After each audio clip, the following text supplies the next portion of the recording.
Snap Inc. stock has dropped 38.35% in this session of the 22nd of July 2022. The news is that it's going to face serious headwinds. Let's see what they're saying here. Snapchat and Pinterest, okay, dropped more than 39% and 14% respectively.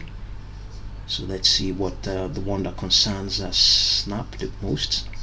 So it's, according to Oppenheimer, Snap now faces too many headwinds, including more competition and the rise of retail media networks for investors to underwrite the stock in the medium term.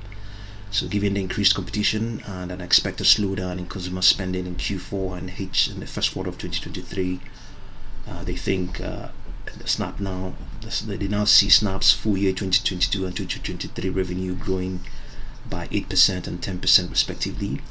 The social media company's Q3 revenue is trending flat year over year and will likely fall in the last quarter of this year, 2022. Okay, and it recently reported a Q2 adjusted loss of $0.02 per diluted shares, right, reversing adjusted earnings of $10 per share. So the company did not provide expectations for Q3 revenue or adjusted EBITDA, citing uncertainties related to the operating environment, and they have downgraded the stock to $22 per share. Okay, so given all of that, buy the dippers are definitely circling. 254 million shares have crossed the tape, which is way above average. Let's have a look and see. It's way above average for, yes, way above average for Snap Inc. The price also reached a new 52-week low of $9.91. This is beneath its previous low of $11.88 by 16.58%, and it is 88.11% below the 52-week high of $83.34. So given all that has happened, yes, buy the dippers will definitely come, and buy the dippers have been in effect in the broader market as well.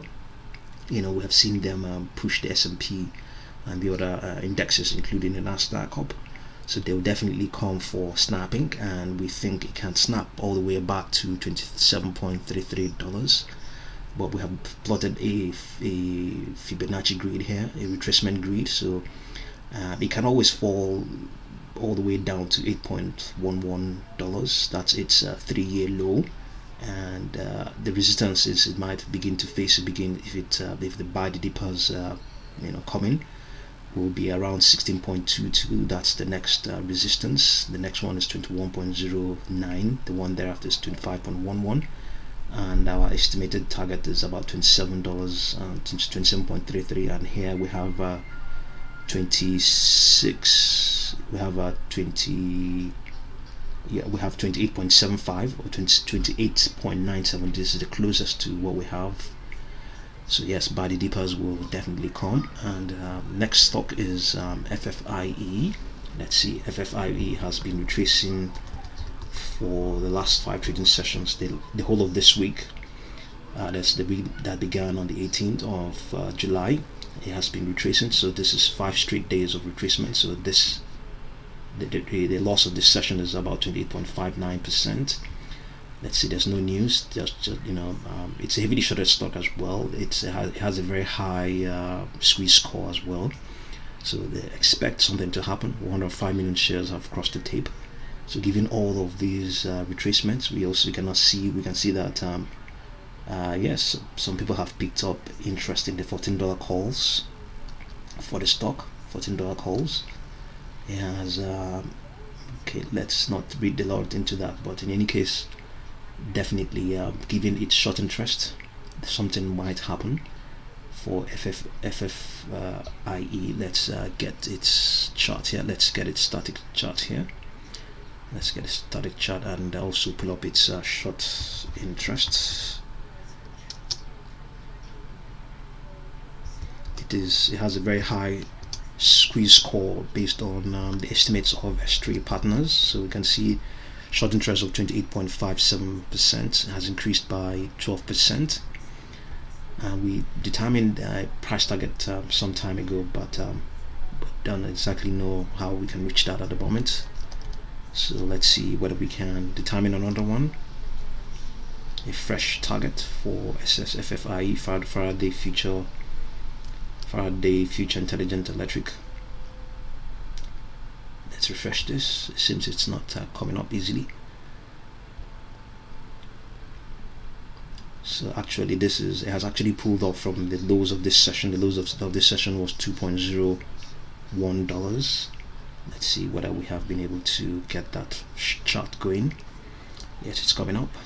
With it we'll be able to determine a fresh target for FFIE, Faraday Future Intelligent. So yes, given that, we take this high of 7.53. so this is 7.53. this is its highest since this year. This is the highest it's reached since this year, $7.47. and then we take okay, 7.57. we take this low of 3.41, 7.5, okay, 7.5 and 3.41. let's get that price. 7.5 minus 3.41, so we have a difference of 4.09 multiplied by 2.618. we have 10.7. we add that to the current price of 2.43. that's really ambitious. 2.43. so we have a target of 13.13. well, you wouldn't blame those who have pushed up, who have pushed the volume on the $14 calls for the 19th of August. Who has pushed the volume by 400%.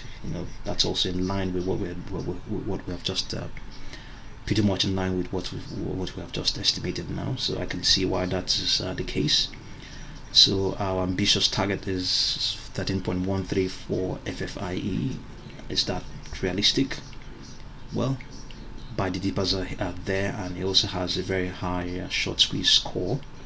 So in the short term, it's, well, don't bank on that. There's no guarantee it's going to happen, but given all that has happened since we've been retracing for 5 trading sessions straight out, yes, there's a good chance that might happen, but at the same time, don't bank on that. So Faraday Future Intelligent down to 28.74. let's see what Snap is doing now before we wrap up.